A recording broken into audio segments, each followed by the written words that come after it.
Hello, and Hey. welcome to Coffee Class with Young Screenwriters. We are an online resource and community for up-and-coming screenwriters. And today we are breaking down The Farewell.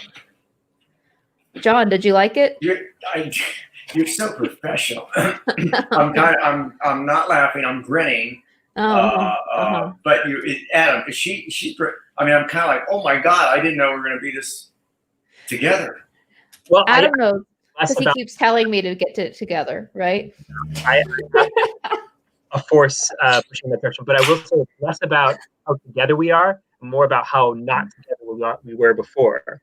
I feel like that's how not together we were like 3 minutes ago. But yeah, that's another. The dark room creates a greater contrast. It's like that. There you go. Yeah. But The Farewell, this is the second time I'd seen it, and I really liked it. And I was lukewarm on it first time, so I'm eager to hear you break it down and tell us what's going on. Man, oh man, Adam, had you seen it? Yes, but I didn't. I remembered that. I remember talking about what a great movie it was, but I forgot everything about it. I don't know. You know how you go to either and you forgot the movie a week later, but you had this memory of oh yeah, that was great. Yeah, I enjoyed that. I just don't know what it was. Yeah, and it's a pretty accessible. Well, I want to hear what Alexie has to say about it. Yeah. Look at this is a cool comment. Danielle says, "I'm excited we're doing this. My cousin was a producer on the movie." Oh God! Do you have any fun facts? Yeah. If you have any fun facts, we'll throw them up. Yeah, we should. Let's call your producer. Tell him or her to come on in. Yeah. Tell him to dish the dirt. And tell her all we want is dirt. We don't want to, what kind of lens they used on the camera. We don't want any of that. We just want dirt. I just want all the dirty laundry. Yeah. Who was difficult to get to the set? Who didn't show up on time? I do know some fun facts about this movie, just from IMDb trivia. Well, that it was really, really hard to get produced. And it took many, many years of Lulu Wang fighting to get it produced because American producers wanted to include some white people and thought it was too Chinese. And then Chinese producers thought it was too Western and too American. So it fell in between and nobody was making it for a long time. And then she did a short story, I think, on This American Life. Oh. And then that's what got the attention of producers. And so it's just, showing how if it doesn't work, keep pushing and change, try different mediums and see what would work if it's something that really matters to you. Very inspirational. You can imagine, you can see why it's a difficult film to get made, by the way. Yeah. Yeah. I'm glad it got made, but still, oh my God. It's about a woman who trying to die but can't or something. How do you pitch that? It's not. Yeah. Oh, wow. The Western Studios wanted her to have a white boyfriend. Yeah. Jeez. I got a call actually for the white guy, but I said no. John said, I can't do it. I can't. And they said he didn't have to be that white anyway, so we don't want you. Martine said, a film about intercultural conflict is obstructed by intercultural conflict. Oh, nice. Oh, God. Damn, I wish I'd said that. It's smart. Oops. Yeah. There we go. I hate it when there's so smart. So, I'm worried Adam, oh, here he comes. I saw Adam's being a little quiet. But I know. Why is Adam being quiet? Yeah. He hasn't. This great observation. We're 3 minutes in, and he hasn't even said I have a theory. No. You're right. No big believers, no theories, no. I feel attacked right now, guys. I feel attacked. You should feel love. I'm a sensitive flower. I'm a sensitive flower. You need to water me. Adam is delicate. This is a rough room for sensitive flowers. I can tell you that. Mm-hmm. Oh my God. Feel the love. Hey, what a week, by the way. I guess we don't want to be too political, but what a week. Well, we were political a little already, so I think we're fine. I think it's pretty easy to guess anyway. What a week. Not that political. Yeah. No. Did you guys watch the inauguration? Yeah, I No. watched every second. Oh man, Yeah. it was amazing. I did not, but I saw the Bernie pics. The So Burning I feel like I was there. You watched? What? Yeah, I did. Yeah, I thought it was interesting. Lots of people getting really close together in that little post mingle. Yeah, there have been a few comments about people whose masks were down a little too low. What about Amanda Gomer? What's her last name? Oh yeah, that poem was amazing. Oh yeah. And her delivery. Yeah. Did see It's that. fantastic. She's great. Yeah. Man. Interesting. Okay. So let's see. Should we try to break this thing down? I think you should. Break this thing down. Tell us Okay. what the stuff is. All right. This was actually difficult to break down. I would think. Oops, I removed myself. All right. Here, I'm going to post the breakdown again in the comments in case anybody wants to follow along. But yeah, okay. So the film is The Farewell, and our protagonist is Billy. Oh, you know what? I just realized I accidentally took them out of the stream and completely. One sec. There, fixed it. The protagonist is Billy. She's in her 20s. She's a Chinese American artist living in New York. And she is right out of the very beginning, we see that she's really, really close with her grandma, who she talks to on the phone all the time, Nai. And we see that she did not get into a fellowship that she applied for. So that's like one of the first things we learn about her is that she applied for this fellowship and she didn't get in. But she's super close with her grandma. She talks to her grandma all the time. And she goes over to visit her parents, and she learns that her grandmother is dying. And so her inciting incident, she learns her grandma's dying, and she learns that the family is going to go visit her, but they don't want Nai to know that she's dying. So they're going to withhold the information, and they're going to arrange a fake wedding with her cousin to see the grandma without telling her that she's dying. So immediately her response is to be very confused about this whole elaborate ruse. And she wants to go see Nai, but her mom says that she is too emotional, and if she goes, she'll give away the secret, so she can't go. So her parents leave without her, and very quickly she decides, screw it, I'm going to buy myself a plane ticket. She flies to China and shows up without telling anybody. So that immediately gets us into Act 2. I want to take a second to talk about her flaw and inner need, and honestly the objective, because it's all a little bit subtle in this film, I feel like. I think the way it's written, her flaw is that she doesn't understand her family's point of view, especially her extended family who stayed in China, not her parents, about why they won't tell Nai about her illness. And so the flip side of that is her inner need is to understand her family's point of view. I think on some level, the most specific objective she has is to tell Nai about her illness. Because that's something that she's reckoning with the whole time.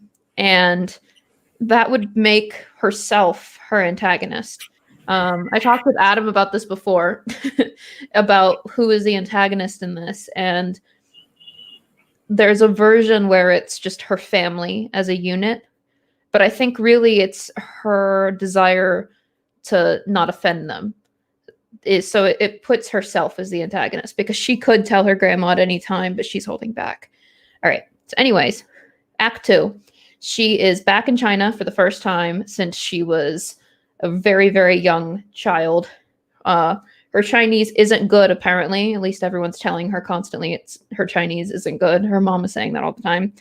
And she has to lie to Nai about the diagnosis. So everybody in the family is there for this fake wedding of her cousin. Her mom is there. Her uncle Haibin is there. Her dad, cousin Hao, his new fiance.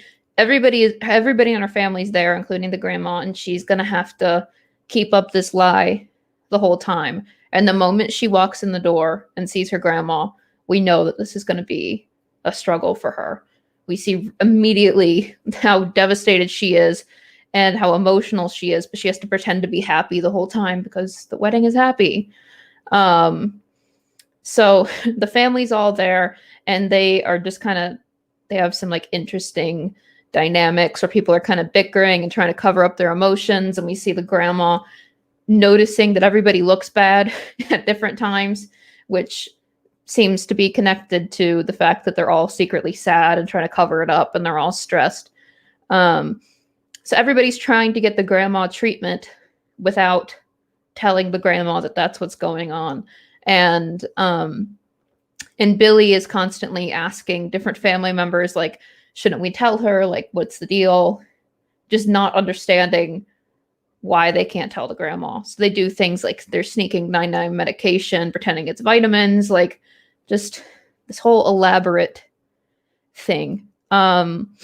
Meanwhile, they're planning a fake wedding, and it's becoming more complicated because Nai wants to get really, really involved. So whereas they were going to do something small to make it fake, she wants to do it big and get involved, and she wants lobster, not crab, and she wants champagne, and she wants all these things, and she wants it to be a big deal, and everyone can't really let her not, even though she needs to be resting.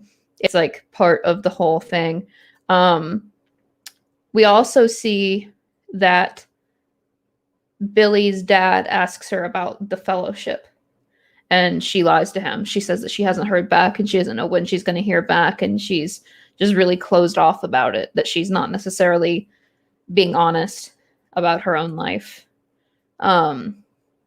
She and her grandma are hanging out and having a lot of nice moments, and Nai's telling Billy more about her life in China that she doesn't really remember. She moved when she was young, and also about her parents' sacrifices for her, like the story with the eggs, how the parents would save the eggs, and just all these things that Billy didn't know about her life before and her parents. And then there's this really awkward dinner where the whole family is debating what's better, the United States or China. And then we're hit with a big surprise at the midpoint. Nai is sent to the hospital. And this is the first time that her like potential death really seems real to everybody. Everybody's really, really shaken, didn't expect this to happen. And now they have to reevaluate if they're going to continue this lie, now that it seems like she's not well. So when they're in the hospital, Billy realizes that the doctor can speak English and has a whole conversation with him in front of everyone where no one else can understand about her grandma. And she's kind of looking for support and validation that they're not meant to hide this from her. I think my impression was that she was coming from the point of view that this doctor probably wouldn't support a lie to his patient. But then he says that in China, it's culturally acceptable and even like seen as a good thing often. Like a good lie is the word that he uses. A good lie to not tell someone they're dying, and for the family to hold that burden. So in the hospital waiting room, the dad is even thinking about telling Nai. And then her sister, I think it's the sister or it's an aunt, steps in and says, no. Like, she wouldn't want that. And in fact, she did this to her husband. She withheld the information from him. And Billy's argument is like, this would be incredibly illegal in the United States. And everyone's like, well, it's not the US, it's China. So people are getting increasingly distressed in this time. The dad gets really, really drunk. The mom and Billy are bickering, and Billy is struggling to reconcile her old life in China. Like, she's having like memories of like certain places and realizing what she forgot and thinking about stuff she missed out on by going to the US. And then again, it's a little bit non-traditional, so it's difficult to break. But I think the ultimate test is when Billy vents to her mom about leaving China and is finally throwing all of her emotions on the table right before the wedding. So there's this big moment where Billy is still in the headspace of like not understanding where the family is coming from, but also has like a really genuine moment where for the first time she's sharing how much it hurt that her family went from China to the US.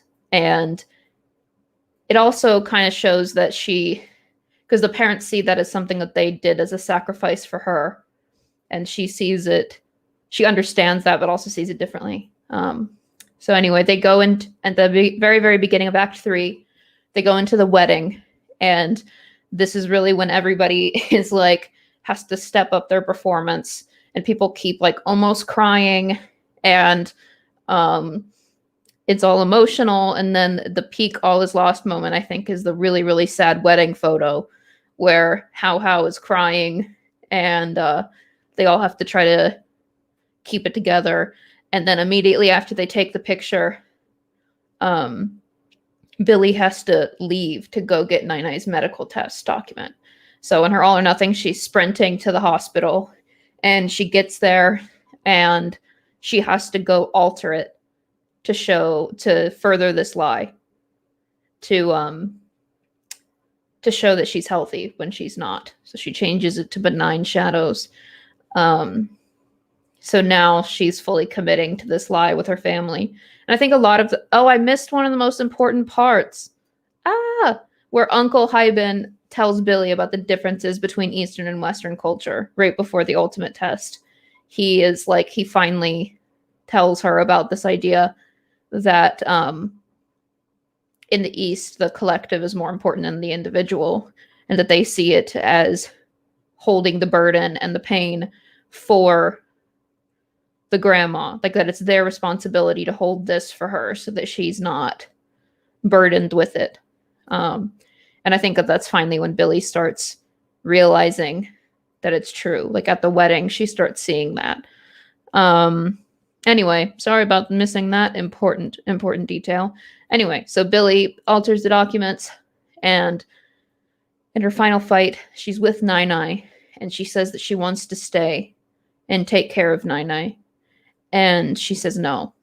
And she also gives Billy money. And finally, in this moment, Billy is honest with Nai-Nai and says she didn't get the fellowship. And Nai-Nai embraces her and tells her that it's important to keep moving forward. And then there's a really, basically, Billy at this point understands where her family is coming from and understands why they would want to keep this from her grandma. And the resolution is Billy returns to New York City and does what Nai-Nai wanted, which is keep moving forward. So, I think that's it. John, you're muted. There he is. Hey, well done. Thanks. Well done. Yeah, that was true. It's not an easy one to break. No, it was difficult. John, you say that for everyone. We need to do an easy film. We need a new easy one for you. I got a tough one coming up. When is my? I'm a couple weeks away. Yeah. Yeah, you're coming up, creeping up. Alexie, great job. Thanks. What? There was a lot of difficult. Yeah, it wasn't very traditional in a lot of ways. Like her objective is not very tangible, and yeah. It's a very introspective and soft. I don't mean that to sound derogatory, but it's a very soft film. I mean, there's not a ton happening, and it really requires. She's such a terrific director, but she really makes the audience. The audience has to slow down and say, "Okay, I'm going to wait. I'm going to wait for this story to come to me, and I'm going to spend time in some long moments when there doesn't seem to be much happening, but a lot of what's happening is very emotional." Also, it's not surprising that this film took forever to get made, because it's not an easy film to pitch. It doesn't have a clear hook. It's all about it's an idea that's all about the execution and the unique experience of the writer who really realized well. So that means there needed to be a fantastic screenplay to go along with it. It's not like you would ever just sort of pitch it and be like, oh yeah, let's make this. That's I get that. Yeah. It is not high concept, in other words. Also, Adam, on that note, I mean, even if the script is nailed, I can't think of a better word, so I'll just for the moment keep using soft, because there are so many soft moments that if they don't work, man, that movie really falls apart. I feel like the acting, by the way, the acting is so good, and Billy, the actress who plays Billy, whose name I don't know, is really. Oh, great! Thank you. Yeah, she's terrific. She's amazing. She's amazing. I really want to watch Nora and Queens now, which is a like comedy show about her life, the actress's life. Very cool. I've got a question thematically about the film, Alexie. It seems to me, and what I really liked about it, again, seeing it now the second time and liking it so much more this time, so much of it's about lying. Yeah. And thematically, it's, Adam, you go back to your point, it's not easy to pitch. This is a movie, it's about lying, and is there a good lie? The doctor says good lie. Are there good lies? Are there bad lies? Is it okay to lie if it's to make somebody's life easier? Those are good questions. But not just lies, like lies in the cultural context of like Western culture and the values of individualism and individual knowledge over collectivism, and family values. And the whole benefiting from a lie more than an individual like right and feeling for like truth. In the West, we have to the detriment of our communities in a lot of ways, which is kind of the disintegration of family units in our country, sort of gone all in on individualism. But there's some huge benefits to that, but like that's a big cultural difference that Americans can't see the failures of because we've been indoctrinated to see that. This is an interesting film from a Western filmmaker, like talking about this really subtle issue of family values in that context. Really cool. Yeah, that's a great point, Adam. And on that, it's interesting, and Alexie said this, but she leaves her normal world, which happens to be the United States. It happens to be New York City. It's her normal world. And the fact that she's, they make wisely, they make a real point of the fact that she doesn't really belong in this world that you would think she is her normal world. It's not. When she gets there, the language is not good. Her language skills are not great. And this approach to, do we withhold information? Do we lie? Do we not tell the truth? She's looking at it from a very Western point of view, right? And that's the dichotomy. I think it's really interesting.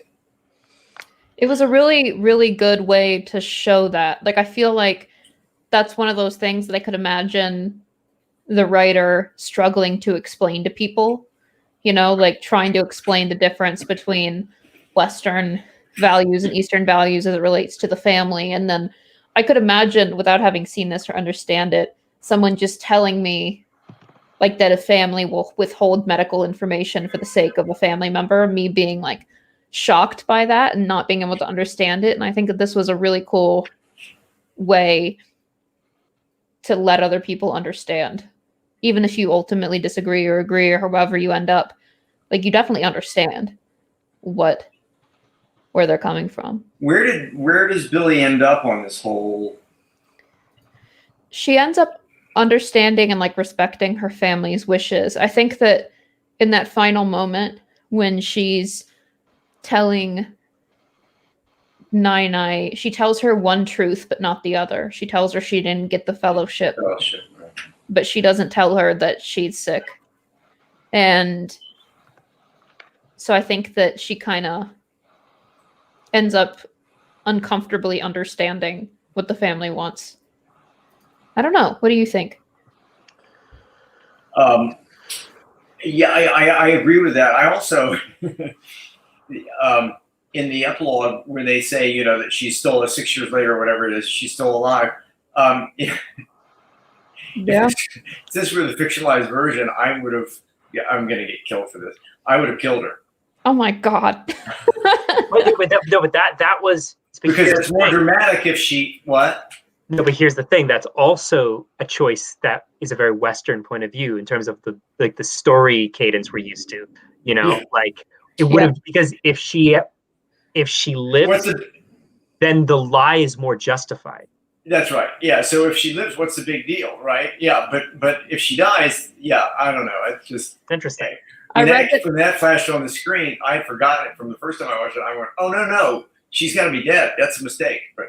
I read that this was really, really, really based on the writer's real experience to the point where she became nervous when it was finally going to get made because the grandma was still alive. So she'd put her family's secret in this film without the secret ever being brought did to the grandma light. watch the movie and be like, wait a second? That's how she finds out? That's what she was worried about. Yeah, I don't know what happened. And she died. She died in the theater, I heard. Or no, she's sitting there. She's like, I had cancer? Oh my God. I heard she killed her daughter-in-law in the theater. She strangled her. Oh yeah, okay. So yeah, the real grandma did find out because the grandma watched it, was like, wait, I had cancer and my family didn't fucking tell me? Yeah, you assholes. Wait, grandma what? She's alive. That's so rough. Man. Goes to show. She's living on borrowed time, if you ask me, but that's just Man. But I think she found out from people who watched the film. That's rough. Yeah, this is a good point, David. I feel like the grandmother knew. It's not like the family was clever about hiding it. And if you're in a culture where you know that people withhold this information and people are being weird around you and like I feel like you'd kind of pretend not to know just to like respect what they're doing. I thought she knew also. I thought because she was smarter than everybody in the room. Right. Mm-hmm. So I assumed that she was ahead of them all, and I expected her to say, "Oh, by the way, I know what you guys are lying about." But I like that we didn't get that scene. I'm gonna be totally crass for a second. Maybe this isn't crass, but surprise is everything, right? And I don't mean like surprise for the sake of surprise, but like if your story doesn't go to surprising places or show us things we've never seen before, what's the fucking point? And like the fact that this film wasn't about, oh, tell the truth no matter what, she deserves to know, like that's so done. Like a movie about justifying a white lie that really affects somebody and like the why of that's something I've never seen before, and there's something to be said for that. And that's why the movie works, isn't it? Yeah. On some level. Yeah. It's good. It gives a lot to think about because it's like kind of like what is it like the gun? What is it? The Hitchcock thing. Show a gun. Yeah. Yeah. And then you gotta fire an act 3. Yeah. That it's kind of like that. Like we never fire it. but there's still consequences of it. But like it never explodes. But the whole movie, it's not just sort of like something that's put in the drawer and forgotten about. The entire movie is about the cancer. So it's the inciting incident of the story, right? Mm. Yeah. Like, so I wouldn't say it's the same as a Chekhov's gun. I mean, maybe you could do it that way. It's not real. Sanders got an interesting. Yep. Oh yeah, this is it. Yeah. Oh good. Lexie, you and I are on the same page. Yeah, this is not high concept at all. Really. Mm-hmm. No, this is not. It's very attractive producers because it was high concept. This is, to my mind anyway, it's not high concept because it's a small. Yeah, but she says it was, and that's why it's confusing because it's like it's basically high concept is like something you can pitch in a sentence. I guess you could pitch it as like grandma's dying, the family's gonna keep it from her. But the reason, so in a way that part's high concept because you can understand like that's interesting in that sentence. But the reason why me and John think it's not high concept is because it's so execution dependent and so dependent on the relationship. But so is everything. Yeah, but relationships. But yes, Alexie, I think you and I are saying the same thing. High concept is family goes on vacation, leaves boy home alone. He must defend the house. So there's a difference between high concept and log line. If you can in a credible way tell your story in a log line, by the way, you probably know the story. If you can't tell it in a log line, you probably do not know the story. High concept is really an insurance policy for the studio. They say, oh, we not only do we know the story, we know there's an audience for it. And in this film, the reason I would argue, I think I'm saying what Alexie just said, it's not high concept because, okay, I get it. I can't imagine. I'm not sure there's an audience for it. Here's a theory. With Home Alone and some of those films, if Giant Ape invades Manhattan to take girl back, oh shit, okay, that's high concept. I get it. I'll watch that, even if you kind of screw up the script. I mean, you don't want to screw up the script, but John, here's an idea: is Star Wars high concept? Because I don't think it is. No, it's not really. It's not really. It's based on characters. Yeah. It's a weird thing. Yeah. I feel like with a high concept film, you kind of can predict what the beats are going to be once you hear what it is. Whereas, with like a character-driven film, which I think is the opposite, it's like you don't exactly know what they're gonna do with it. Do all high concept movies have to be set in our world? Because the idea of high concept is that they're relatable and understandable in a very brief period of time. I don't necessarily like a fantasy think so. set in another world can't really be communicated like high concept ideas tend to.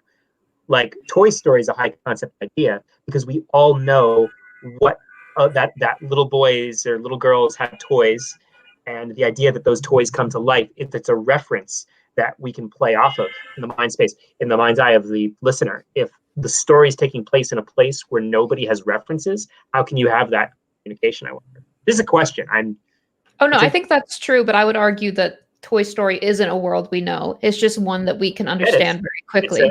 Because you don't know how. It's a world you don't know how it's going to get brought to life.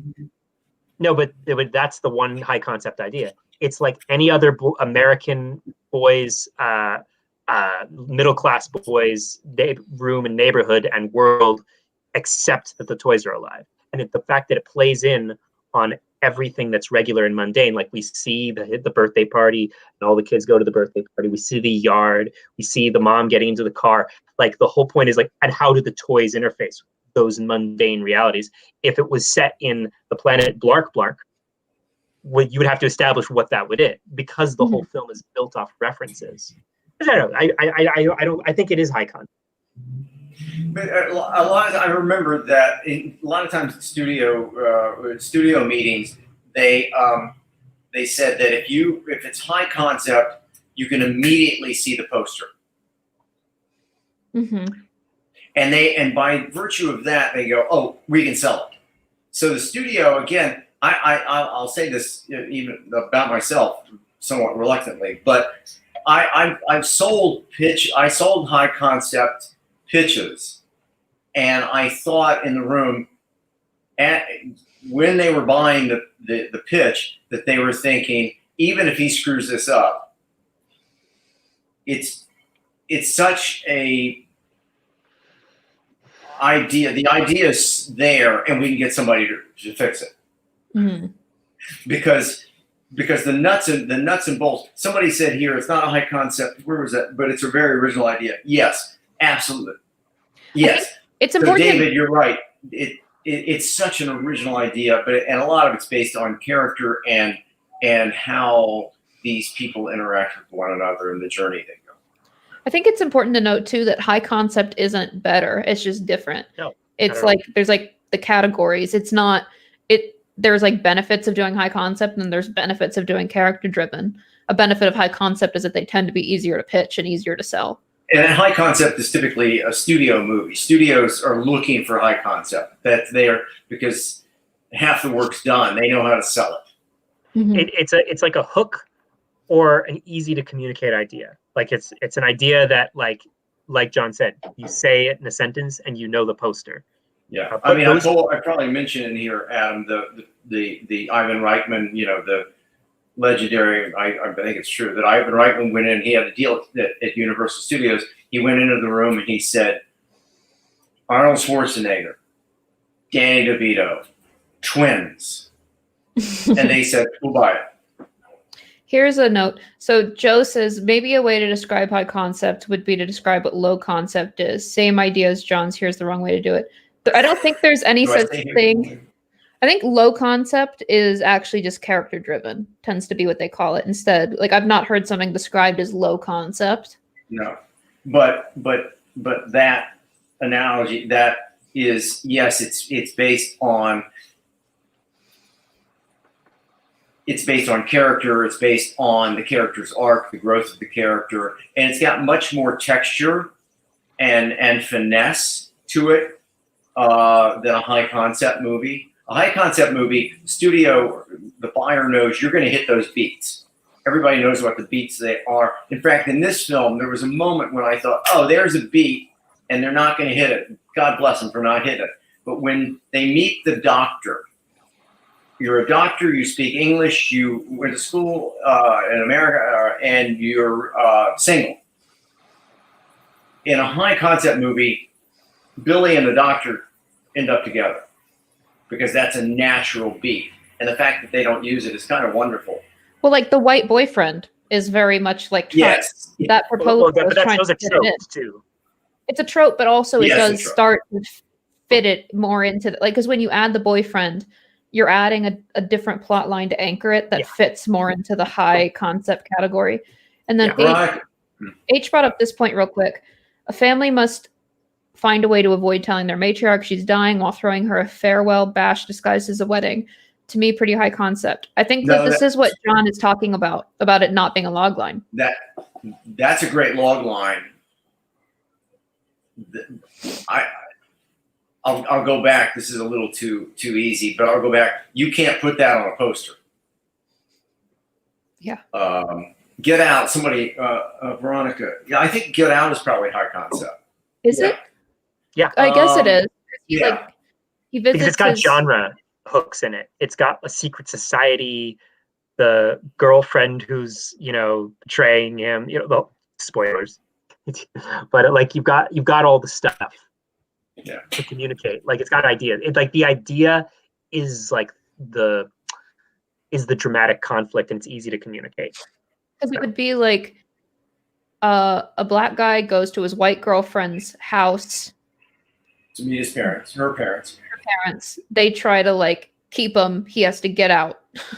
Like basically. To meet her liberal parents who are not liberal, but who are and then This doesn't sound like high. It doesn't sound like high concept all it doesn't. But if you worked on it, it probably could be. I think it's the secret society aspect of it. It's the secret society aspect of it. Trying to old white people who are liberals trying to take over the bodies of young black men. Ooh. And live forever. That's how you would. But then that's not really the movie, though. You know what I mean? Like, so I don't think that's the idea. It is. I think Merlin's got a great one. I'm sorry, go ahead. Knives Out is like, can a whodunit be high concept? I don't really think a whodunit is so based on execution. I mean, that's just, we talked about this. Oh God. Yeah. But that's also a whole other thing. It's more like this there's an intersection between like genre and high concept, like because they play off each other. Like the expectations of what you're doing play into how it's perceived when you're trying to articulate it in a sentence, when you're trying to put a poster together. You know what I mean? So Merlin said Alien, Jaws in space. Boom. Yeah, that's like boom. That's it. So, that's it right there. I mean, the studio just goes, okay, we're done. Start writing. This is an interesting thing. Thomas found on Wikipedia that high concept is described as narratives are typically characterized by an overarching what-if scenario that acts as a catalyst for the following events. Yeah. I think that works because then it's not like, but also this, but also that, but also she has a weird relationship with her mom. It's like, it's just like a what if. So the what if of Get Out would be what I was saying earlier about the secret society taking over young black men's bodies. That is like the what if. What if? It's just that's not how the movie's point of view presents itself. it's like the pitch, I guess, is a what if. Does high concept have to do with the predictability of the plot? Yes. I mean, high concept is typically very predictable. They don't. It's like the best way I can think about it is high concept is in one sentence, you've communicated the fun of the movie. Mm. Not like, oh, that could be interesting if you get the right actor. It's no, Jaws in space. You know what the fun of the movie is. You know what the trailer is. It's there are certain, you could be surprising and original and unpredictable in Jaws in space, but fundamentally it's the fun. So what's the fun of Toy Story? Toys coming to life, before they when the new toy arrives, Don Granger's a producer, and he told me, he said that he had gone into the studio and he said, snakes on planes. I said, are you shitting me? He said, no. And I said, you sold it? He said, we sold it. That's sold terrible. it first. Yeah. He said, we sold it in the first room we went into. Snakes on planes. They went, okay, get a writer. He didn't even have a writer. And they went, yeah, I love that. That's great. I need to go back in time and try to screenwrite that. He thought it was going to be like a blockbuster. When it didn't do well, he was like, wow, I thought it was going to be like a mega hit. I thought it was going to change my life. Samuel Jackson. I said, Don, it's like, yeah. I said, Don, it's snakes on plane. Come on, you ain't fucking breaking your hands. Yeah, high concept definitely is not synonymous with high quality. I get why. No, it's not. I get why it seems that way, because people don't really know what it means and they throw it around and then they kind of like equate high concept with studio movies with good or something, but it's definitely not. There's a strong correlation between high concept films and really shitty generic movies that you wish you haven't seen. There's a strong correlation. Yeah, high concept, somebody said it, I think, and they said it better than I'm going to. But high concept is summer blockbuster. Here we go. What if we could clone dinosaurs? There you go, perfect, exactly. So Jurassic Park, boom, got it, we're done. So There Will Be Blood is definitely not high concept, but Boogie Nights is. Oh. Yeah. Yeah, Boogie Nights. Yeah. It's a very, very, very well done high concept. Right, but it is technically high concept's looking at a mass audience. Nobody's gonna have to go. Nobody walks out of a high concept film and says, "What was that about?" So every single Pixar movie that's ever been made is trying at least to be high concept, and pretty much every 4-quadrant film, meaning a film that appeals to all genders and all age demographics, is a pretty much high concept. Yeah. Yeah. The 4-quadrant films, you mean? Like those type 4-quadrant films are always high concept. Yeah. Yeah. Sharknado is high concept. What if there were sharks in a tornado? John, have you ever seen that movie? No. Sharknado. The concept is, what if there were tornadoes attacking Los Angeles that had giant sharks living in them, and the sharks were raining down on people? They made 4 of them. By the way, okay, Adam, you could have abbreviated this entire conversation if you just started out with what's it called? Sharknado. Sharknado. I'm sorry, Sharknado. What's Velocipaster? Is he like? What is that? Is he a pastor who's also a velociraptor? See, that's high concept, guys. Wait, I don't understand. I'm sorry, I'm too old. What does that mean? A velociraptor who's also a preacher. By the way, some of you're crazy not to just be selling it. Somebody should be calling a studio right now and going, hey. Yeah, no, that's the thing, apparently. No, that's a movie that was made. Velocipaster is the thing. They didn't come up with that. It was made? Yeah. Wait, it was made? Yeah. What's the time? Is that the title? Yeah. Hang on. Oh my God. I think. Okay, wait. I'm just taking on faith from this. I found it. No, I got it. Let's see. You got it? Okay, it's not a velociraptor who's a pastor. It's a pastor and... Oh, no, it is. Hang on. Here we go. Yeah. So after losing his parents, a priest travels to China where he inherits a mysterious ability that allows him to turn into a dinosaur. Although he's horrified by his new power, a hooker convinces him to use it to fight crime.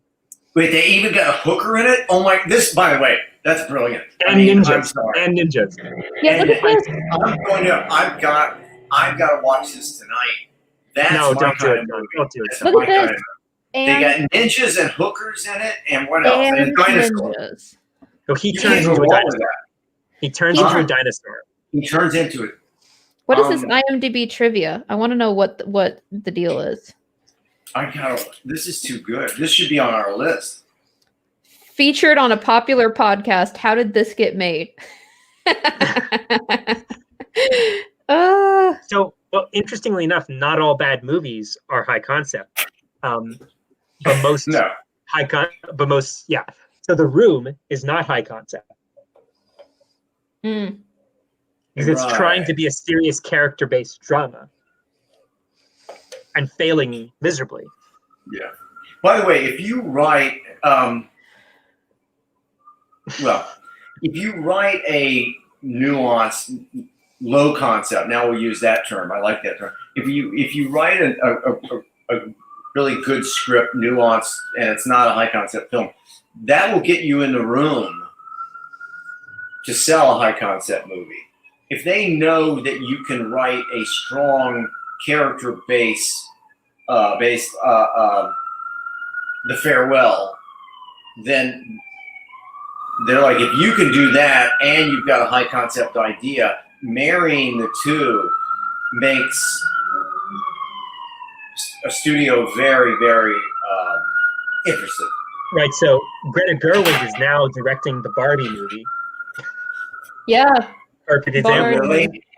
There you go. There you go. He's trying to be great. Make some money. Wait, yeah. Barbie, right? Yeah. You say Barbie or Barney? Because there's a Barney one coming. Barbie. There's like an intense Barney one coming out too. You know, Mattel's trying to get stuff going. Mattel's funny. Yeah. Yeah. There's a lot of stuff. It's a terrible movie. John's gonna hate it. I may have to watch it though. So in one of the scenes, in one of the sequels, there's a scene Sharknado. Of Sharknado. There's a scene where his girlfriend is pregnant and she's inside one of the sharks and she gives birth in the air inside of the shark during the tornado, and he has to like save the baby by using a chainsaw to cut the shark open while they're flying in the tornado. What the actual F? Yeah, that all makes sense, I guess. I think that all, God, I'm kind of very curious about this. God, Barbie movie is going to actually be so much fun, I hope. Somewhere said Margot Robbie is smart. Yeah. She is Barbie, isn't she? Yep. We'll see. Hopefully. I mean, they've got all the talent, you know. There's no reason why they can't figure out a way to do it. I'm very curious what it's going to look like. Don't forget the Flintstones had 32 writers on it. So, you know, somebody will figure it out, but it may take 32 writers. Oh man. Really? 32 people wrote? I think 32 because because I knew one of the guys and I said, "You must have made a lot of money." He said, "No." He said that movie, the residuals on that is so dissipated because I had to split it with 31 other guys or women, whoever. But yeah. Oh my gosh. 32. I'm pretty sure that's right. Anyway, I don't think they didn't all get credit, by the way. That's rough. It's rough. Baby's Day Out. I don't know what that is. So let's go back to The Farewell. Oh yeah, The Farewell. So this is a really gentle, character-driven film. That's great. I think it's great in that it's about a Western point of view that changes, and that is so rare from like American filmmakers. Because American filmmakers are so indoctrinated to believe the same messages without any nuance, you know, for better and worse. Like, first of all, I'm also an American. For better or worse, I believe in individualism over, not, but like the whole idea of like, oh, be yourself. Like, we put that into movies thoughtlessly without even ever thinking about it. Like, what does that mean? Right. Yeah. I mean, I think that this wasn't so much saying like not agreeing with Western. I think it was more just posing the question. No, is what I got. Uncomfortable question, and she changed like her mind from where she was. Like, she had a shift. I had the impression that she didn't necessarily change her mind, but she decided to respect her family's wishes. Like when she left, she still seemed like, which is a very non-American thing to do. I guess. I think to me it was like still left with the question. Like she never really seemed to like agree that it was the best choice. But she understood it enough to respect it and not like bulldoze over it. Yeah. Adam, I'm just forgive me if I'm hijacking that a little bit, but based on that, I've had some conversations with students recently, and this is an ongoing kind of conversation. Write what you know, which is that probably deserves one of our podcasts once we get around to doing podcasts. But right, so Wang knows this story. It's based on her story. The intimacy of the story she's got, it's in her blood, literally, I guess, and it really makes it richer, I think, and it's part of why the story is so rich. So this conversation that comes up frequently with the young screenwriter, young students, is that write what you know. Well, they don't know anything yet. They're 18. Yeah. Or 19. So their life experience is, I mean, by the way, a lot of them write really interesting high school movies. So write what you know up to a point. And for a screenwriter, one of the things that you can do, getting outside the box, getting out, or writing what you know, is because at some point you're going to get assignments that take you in a world you don't know, and you have to become a journalist, and you have to say, okay, I'm going to immerse myself in this world that I don't know. You take some of your own sensibilities and some of yourself to the story, as you always do. The further you go in, the more research you do find pieces of story, and you get closer to it, and you make it your own. But it's just kind of an ongoing conversation about. Because the old adage that everybody has heard, write what you know, but what if your life experience is so limited that you don't know a lot yet? And this movie really works because she's writing straight from the heart. She knows this world, and it makes the film work for me. I agree, and I have one small caveat, asterisk. I think it's less that people at 18 don't know things and more that they don't know what they know. You don't have enough perspective at that point to know that if you've actually experienced something unique up to that point, you're not really, you probably don't have the perspective yet to explain it, show the nuance, Yeah, they don't know. By the way, Michelle, I apologize. I hope I didn't offend anybody. I mispronounced Alexie. You're better at this than I am. Can you help me? How do I pronounce it? It's not Lulu Wang is her Wang. Wang. Is that Michelle? Is that right? I'm sorry, I didn't mean to offend anybody. Wang. Yeah, I think I got it wrong too. But yeah, okay. Lulu Wang. Yeah, yeah. So they don't. Alexie, were you saying that they don't know what they don't know? Well, they don't know what they don't know, and they don't know what they know, because I think that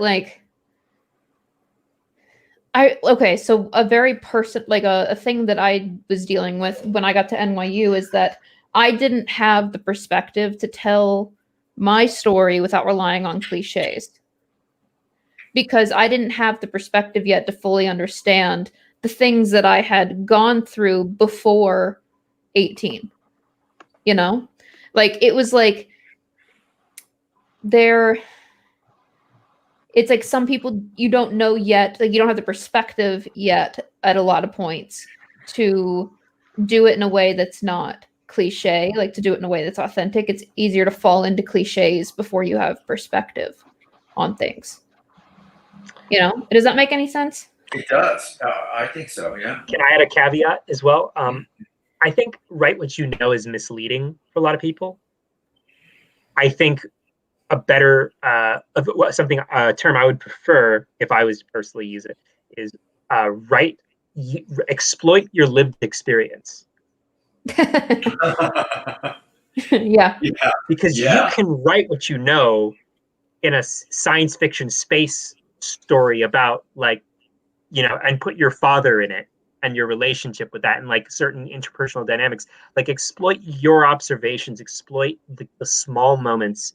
It's not even necessarily about, like, I mean, in this film, this is literally an experience she had. So she knew the world, she knew the characters, she put the whole situation in. So this is a great example of, wow, she literally wrote a lived experience she had and rendered it as she had it. But really what matters, what people mean by write what you know, is be authentic to exploiting your lived experience and put that in your writing, because your lived experience will be richer than your interpretation of somebody else's lived experience. That's so, yeah. And Samantha makes a great point. I was going to ask Alexie to pull it up, and she's way ahead of me. Should you try to find what you can relate to in writing assignments that aren't your original ideas? Absolutely. Absolutely. And there's going to be a kernel in there that's going to hit you. And that's,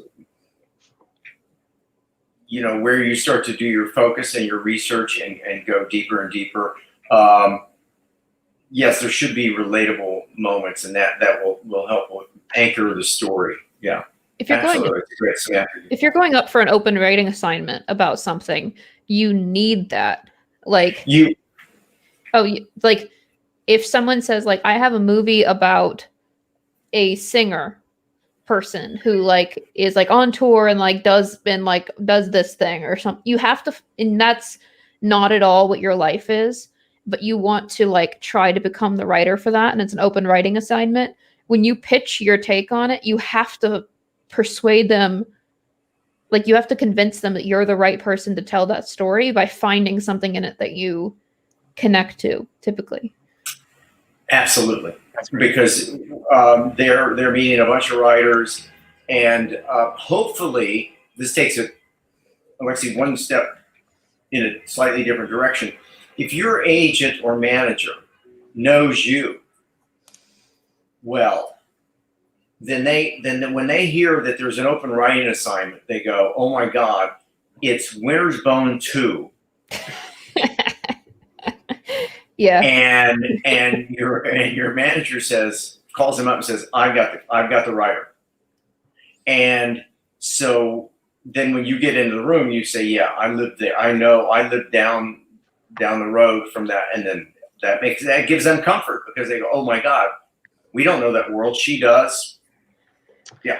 But it's not like just the world, it's the relationships and lived experience. That's kind of my big takeaway. And I feel like people are they too literal in their interpretation of like write what you know. Well, I went to boarding school, so I guess I have to write a boarding school script. Not necessarily, but you can take like the relationships that you formed into your life and the sort of the moments, those intimate moments that you've never said out loud to another person. That's the stuff you should be putting into your story. You want to put yourself into your story. And if you don't, it's going to be not as good as somebody who did. Yeah. Absolutely. Well, it's like an astronaut. Like if you like want to apply to like do an astronaut movie and you've never been an astronaut, like you find a way into it that could be like, you know, I don't know, like maybe you're like really passionate about like, I don't know, maybe you've done a lot of camping away from everybody else and like, you know what that's like. And then also like, and so you could relate to the kind of person who would want to go be on a planet by themselves or so, like, right. Or it could be that like, you're interested in this like long distance relationship that the astronaut has with his partner back on Earth, or like whatever it is, you find something. It doesn't have to be that you were also an astronaut. And you'll also find that if you're really in the zone, if you're really tied to a project and you're really connecting with it and it's working, you can't help but put yourself into it.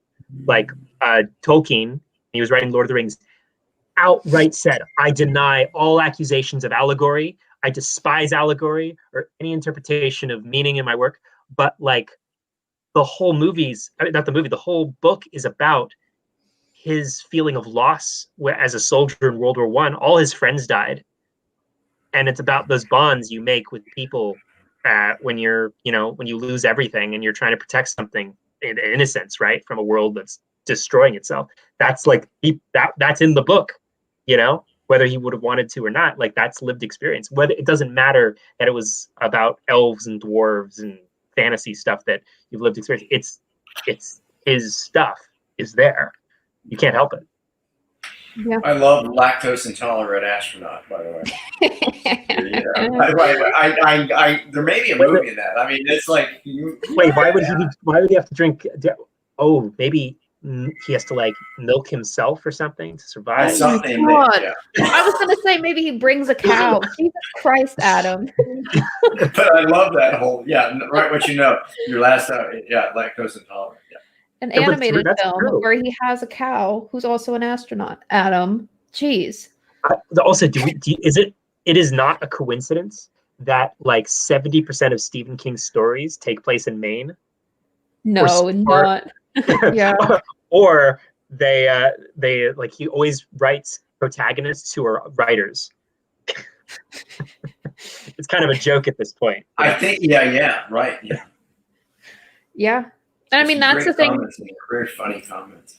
And that's the thing that people fall into without knowing. Like, it's good to be aware of this so that if you do it, it can be on purpose. Because I know that for first scripts, especially in film school, they all tend to be unknowingly that writer's life. David Lynch. Everybody is pretty disgusted by what I just said. I'm sorry. Yeah. I'm sorry. Lynch has entered the room. Thanks, Adam. Yeah, I'm muting Adam for 5 minutes. Yes. I'm just imagining a guy, with those. Never mind. Those pumps. We're gonna revert and pretend that we just went with my animated cow. Okay. Just a fun note. I saw David Lynch do a speech at LACMA a while ago, and he said the funniest thing. Like, somebody in the audience asked him about, like, he's always going about transcendental meditation, and meditation will change your life, whatever. Yeah. And he's like, it'll make everything better. And this one, like, you'll enjoy life more.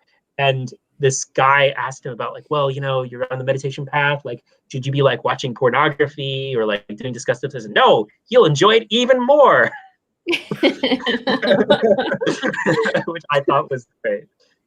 That's my favorite David Lynch quote. That's pretty good. Wasn't it just no, it was someone else. It was their birthday, right? Anyway, saw it on Twitter. This is interesting, Sandra.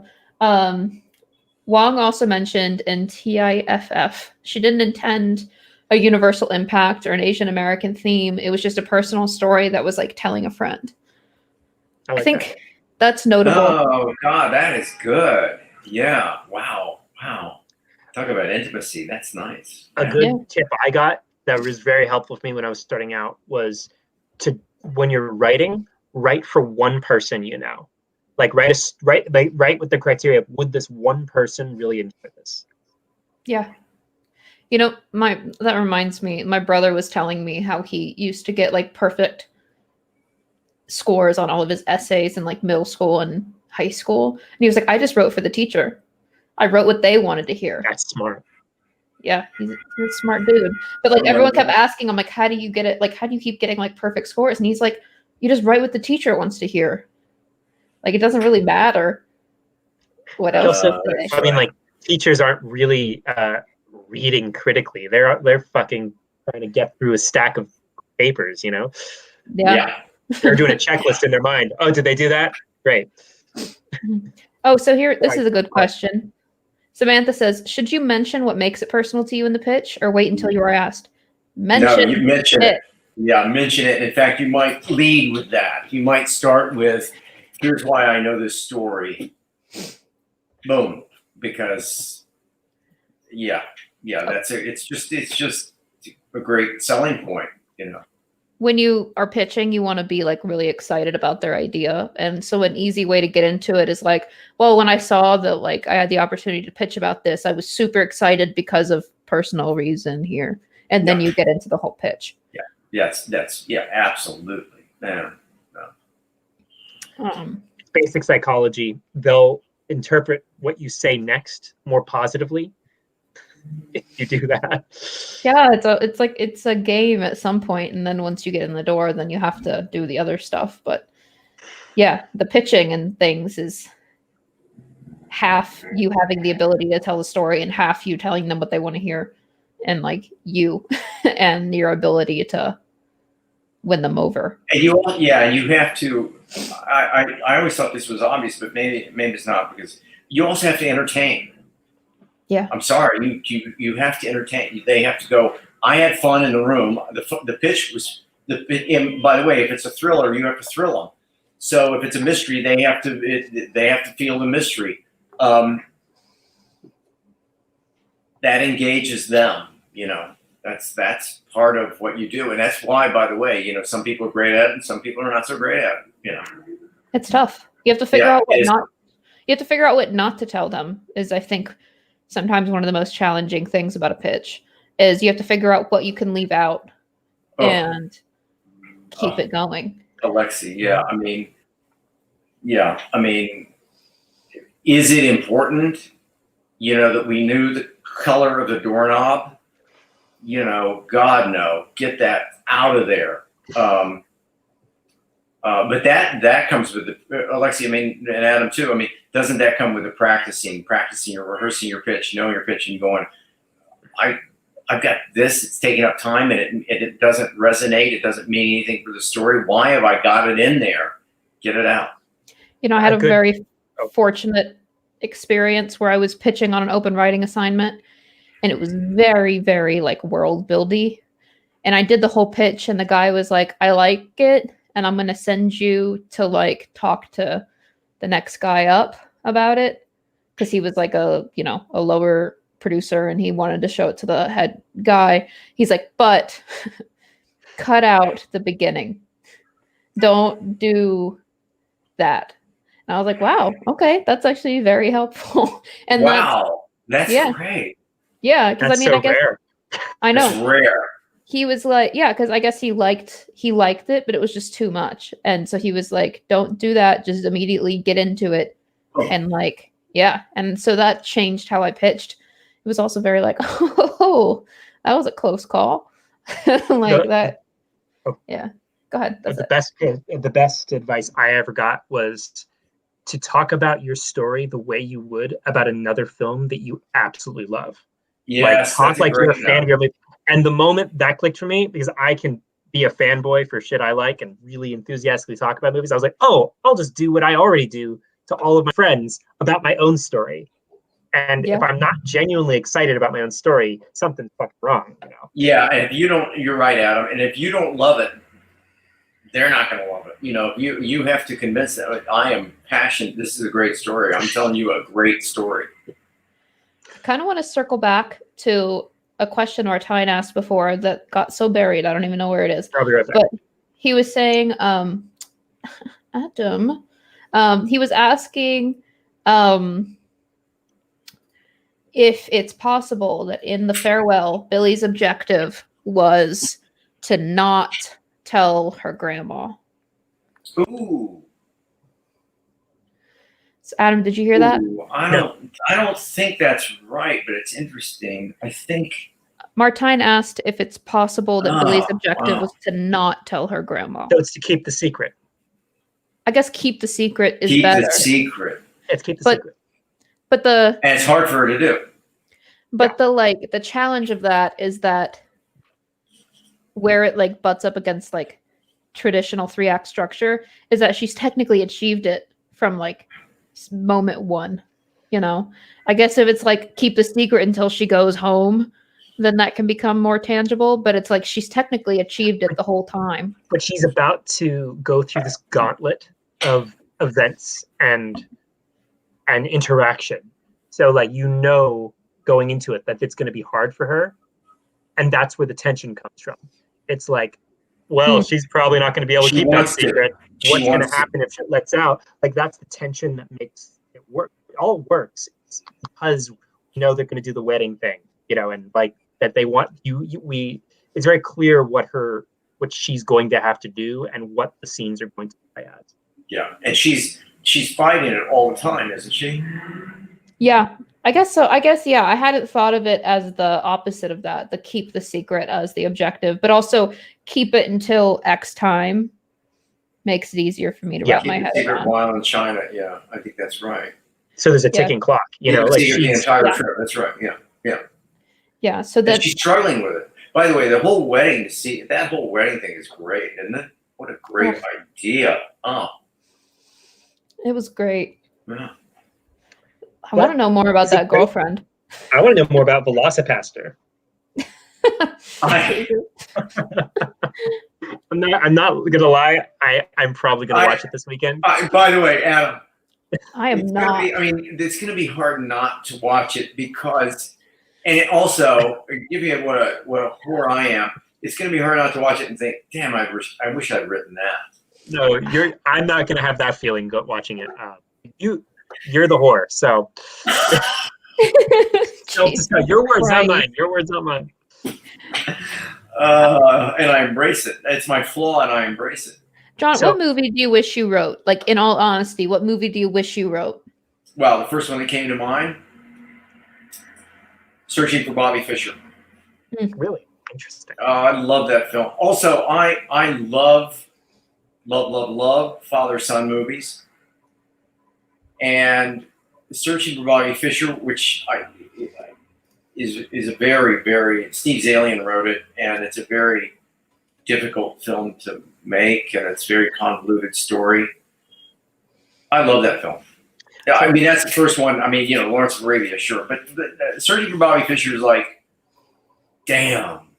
I don't think I could write that. It's too good. Yeah. So there's some good questions here. So just to Michelle clarify, I never felt that she was going to purposely reveal the secret, but struggled about whether it would bubble up. Yeah. So, but like, it's very similar functionally, right? Like, we know it's going to be difficult, and that she's the most likely person to let it slip or to not be able to keep it up. It's like, yeah, she's agreed to it. And we don't think that she's going to like intentionally, spill the beans like haphazardly. Like, it's going to be like a big moment if it would have happened. So like, that's the tension. And at least how I read it. And Martine, so kind of about the objective being relatively intangible, but the situation isn't, right? So there are very clear stakes in the situation, and the objective, like kind of what we just talked about, like there's the wedding. She's in China for a set period amount of time. They've decided to keep a secret. How long can she keep the secret? And like, if it does come out, what will happen? Like, it's like there are very clear emotional stakes from like the situation and like what is going to happen. So like, there's still a very sense of like momentum and where the film's going and why it's going to be difficult. And I feel like that's why it works. Uh-huh. I mean, I think my initial resistance to the thing about it being don't tell the secret is because typically negative objectives are really difficult to pull off if you don't have some other ticking clock. But when you add in the ticking clock to it, it becomes tangible again, because it's like carry the egg across the finish line. It's like if it's carry the egg, then it's like you're already doing it. But if it's carry the egg across the finish line, then now suddenly that makes sense. Oh, you know? You're so good. You're so good. That's good. That's a damn good metaphor. That's good. You should borrow it. Carry the egg. Borrow it. I just stole it. Are you kidding? I'm more, because I always like to talk about Star Wars. I think it's so easy to talk about. It's the same thing. Like, he has the droids. He's got to take the droids to the rebel base. Mm-hmm. Like, he already has the droids. Like, it's like got to take it from point A to point B. Yeah, right. Somebody here said, wait, there are a couple good ones. What do you got? I like this. Danielle said, I'd be interested to hear what you all think about writing wedding scenes or big events that people know the rules of, and ways you've seen it done well or interesting. Well, we're going to see in a couple weeks, we're going to see my next, I think it's 2 films away. I think I'm 2 films away from Celebration, but, which is brilliant. Spoiler alert. Heavy going. But the wedding scenes, Christmas scenes, what it is, it creates a pressure cooker. So, and that there's friction there. this event's going to create friction, and at some point it's going to explode. So I that's not a, I mean, that's on one hand why there's such great events to put into a film, because you're putting all these personalities together in the room, and there's a lot of pressure. I mean, does that make sense? I don't know. Yeah. Yeah. I mean, Altman did The Wedding, which I haven't seen in years. But I mean, yeah, that was the film. The thing that I would encourage you to consider is being mindful of the way that you've chosen to tell the story up till now and sticking to it, or like being very intentional when you break it. And what I mean by that is, like, say you're going to a big wedding and we've only ever followed the protagonist, but now you're going to like cut around to a bunch of different people. That can feel weird. Like, but in the farewell, there's a lot of moments that we're not with Billy necessarily, or that she's like in the background, but she's not the one having the big conversation. So when we jump around at the wedding, it feels more natural. So just like thinking about how you've told the story up to that point and staying consistent. So if it's through your protagonist's eyes the whole time, then staying with them. If I can just couple wedding and high concept, going back to high concept for a second, My Best Friend's Wedding. You know, that movie, I don't know if it was sold in a pitch, but it certainly could have been, because, you know, you're going to your best friend's wedding and you find out that you love him and you don't want him to marry the person he's about to marry. There's a ticking clock. Huh? 4 Weddings and a Funeral. 4 Weddings and a Funeral, yeah. That's a great film.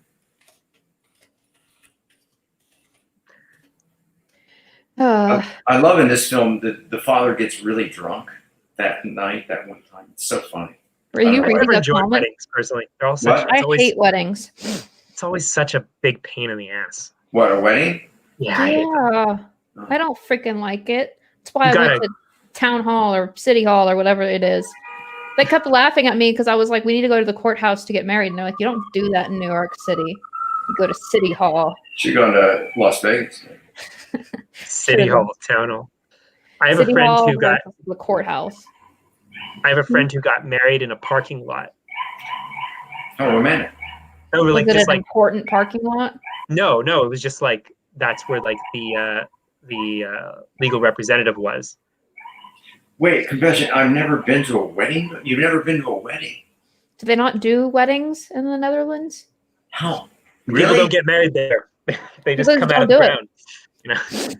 Martine, do you know the celebration, by the way? I'm asking you that as if you can respond.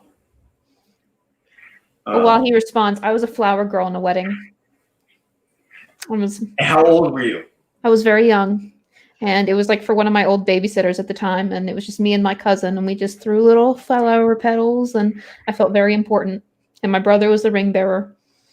Oh, my God. I officiated a wedding. What? Yeah. Yeah. My eldest daughter's best friend growing up a couple of years ago, I officiated. And they said, John, you're basically a pastor, right? Yeah, they didn't know I'm an atheist, so that's another thing. I didn't know that. But the best thing about the wedding was in Palm Springs, and so you can go online and become whatever you have to do. I guess maybe I'm a minister, I don't know. But anyway, you can go online and get the credentials. So I did that. I went online, and then they start sending you this shit, and they send you a diploma, and then they say, and then a week later you go, here's some frame. They try to sell you some frames for your diploma. By the way, I don't know where that diploma is, so who cares?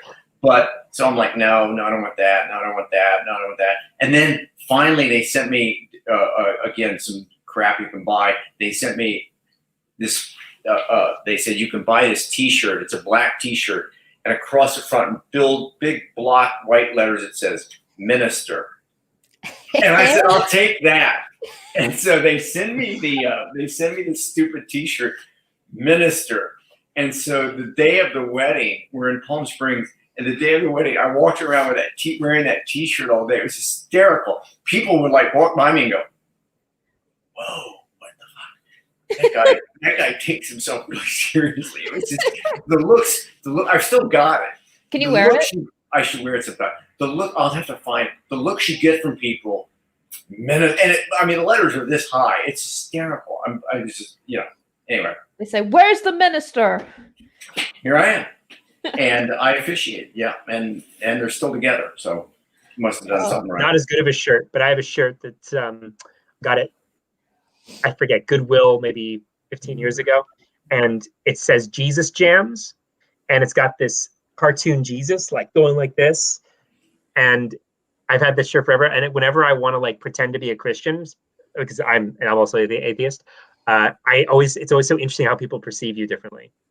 Yeah, right. Shirt, people act differently around you. It's interesting. Was it made by people? Oh, it's not a joke. It was like a shirt that was like related to some sort of Cardinals like program. I don't know. Man. Sorry, I'm gonna get too what political here. No, that sounds like a great shirt. I mean, by the way, you and we're probably going to hell, I guess, aren't we? Well, if there is one. Yeah. There you go. See, weddings and hell. It's such a similar. Yeah, we cut a lot of territory. Yeah. I did love this movie. It's such an, and it's not my kind of movie. Well, I don't know what that even means as I say it, but it's such not father son. There were no hookers. No noir. No hookers or no flying sharks, and yeah, that movie. I mean, that just is so good, so good. You have to come back and give us a report. I might have to. From Celebration. Yeah. And see, Martine had not seen Celebration, by the way. Oh, he had not? Okay. Mm-mm. Okay. Man, you recommend let's all go to a wedding.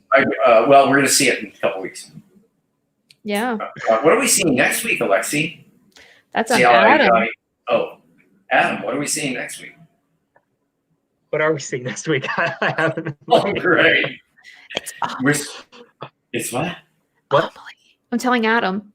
Oh, Amelie. Oh, yeah. Awesome. Oh, I love that. Oh, that's a good movie. I want to watch it again. That's a great excuse. I've watched it. You chose it. You just chose it a while ago. I did choose it. I just chose a lot of films.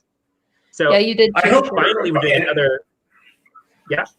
Amelie and Farewell and the other thing. I mean, I hope it feels like we're moving around genres, and I hope that's helping everybody. And soon we're going to announce February, and that has a lot of dynamic choices happening in February. And we've got a guest, don't we? Yeah, we got a special guest coming in February for one of the classes. So that's going to be as a backup for your wedding. Yeah, absolutely. I'm here. I have t-shirt.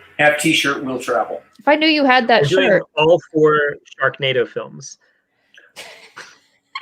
We've got a great guest, Alexie. You started to say, yeah.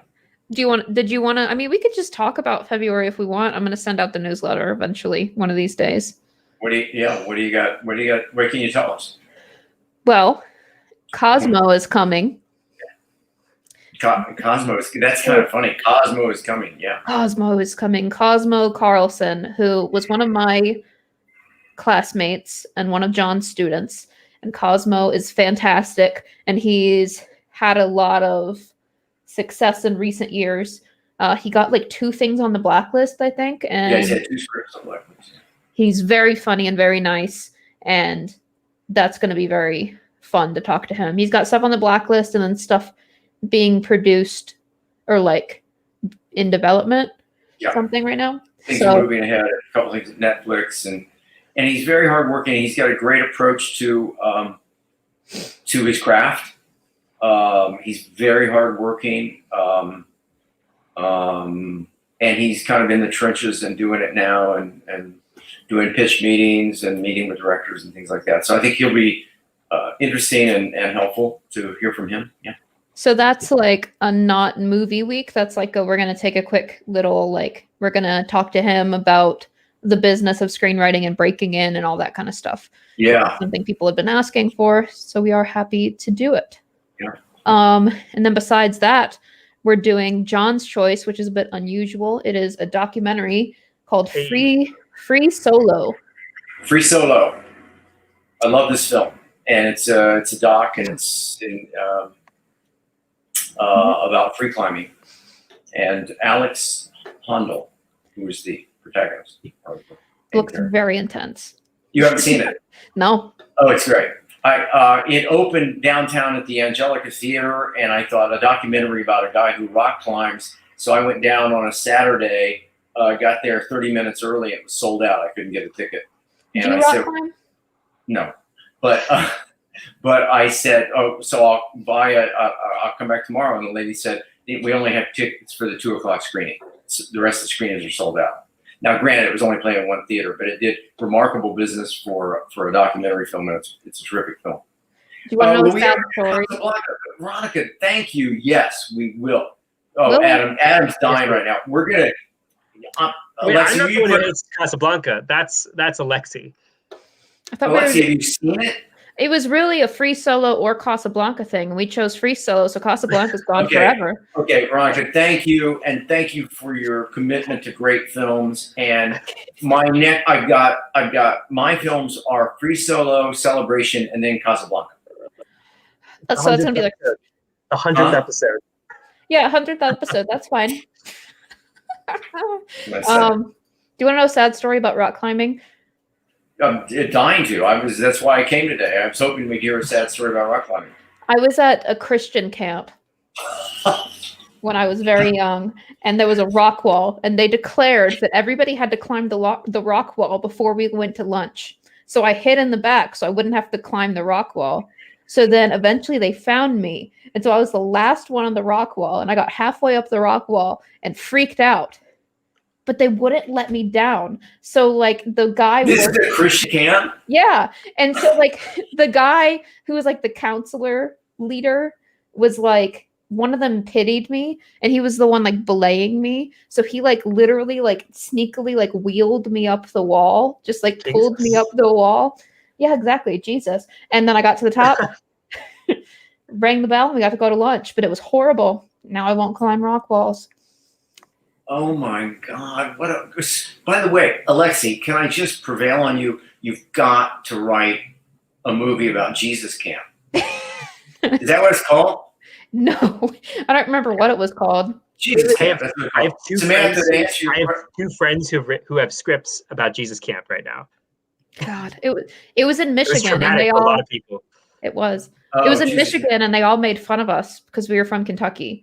And so they were like, "Oh." So they sound very, loving. And Samantha, to answer your question about twins breakdown, Schwarzenegger and DeVito separated, twins separated at birth, and their objective: find their mother.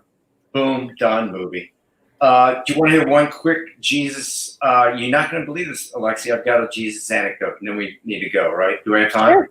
Yeah. Well, we can say what our other films are real quick, but then do that, and I'll say my Jesus anecdote. Looper is Adam's choice. Hey. Oh, Looper is good. That's a tough one. It's a great screenplay, though. It's a great screenplay. I just like picking tough films. That's what can I say? Oh yeah, Michelle's talking about Yes, Jesus, Yes, God, Yes, or something as a film about Jesus Camp. Anyway, so Looper, and then mine is Bridesmaids. So finally doing a straight comedy. Yeah, that's a good one. So there we go. If you all watched The Walk starring... I haven't seen The Walk. I don't know that film. I don't know it either. Well, there we go. Right. Well, guys, this was a good meeting. Okay, it was a good one. And Alexie, great job on a really wonderful film. Thank you. Thank you. And so we will we'll be back next week with Amelie. Hey. Thank you, guys. Thank you. Fun. Thanks. All right. Bye. Bye, everybody. Take care.